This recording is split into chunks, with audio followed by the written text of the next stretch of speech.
అమ్మకి సడన్ గా heart attack వచ్చింది. అవునా? ఆపరేషన్ చేయాలంట. 5 lakhs అడుగుతున్నారు. మీరే ఎలాగైనా అడ్జస్ట్ చేస్తే. 5 లక్షలా? ఏ హాస్పిటల్లో జాయిన్ చేశారు? వెంకటేశ్వర హాస్పిటల్. ఆ హాస్పిటలా? ఎందుకు కేర్లో జాయిన్ చేయాల్సింది? మనకు తెలిసిన చాలా మంది ఉన్నారుగా. అవును, ఇంతకు ముందు హార్ట్ అటాక్ వచ్చినప్పుడు ఏం చేశారు? అలా వచ్చినప్పుడు ఏం చేయాలో తెలుసా? ఇంట్లో ఉన్నప్పుడు వచ్చిందా, బయటికి వెళ్ళినప్పుడు వచ్చిందా? ఇప్పుడు హార్ట్ అటాక్ వస్తే మరి మెడిసిన్స్ ఏం వాడారు? డబ్బులు కావాలంటే డబ్బులు.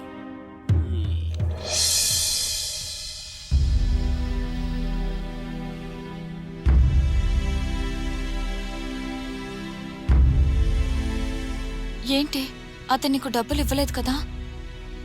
అవునే, ఇప్పుడేం చేయాలో నాకు అర్థం కావట్లేదు. అమ్మని ఎలాగైనా కాపాడుకోవాలి.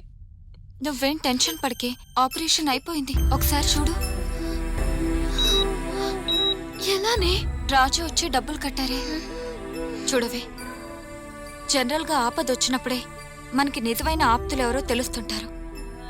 ఇప్పుడు నీకు ఆపదొచ్చింది. ఎవరి మనస్తత్వం ఏంటో నీకు అర్థమయ్యే ఉంటుంది. సందర్భం వచ్చింది కాబట్టి చెప్తున్నాను. యాక్చువల్గా ఆ రోజు ఫంక్షన్లో నిన్ను తప్పుగా కామెంట్ చేసింది రాజు కాదే, వాళ్లే. ఆ విషయం నలుగురిలో చెప్తే నువ్వెక్కడ బాధపడతావోనని చెప్పకుండా తను సైలెంట్గా ఉండిపోయాడు.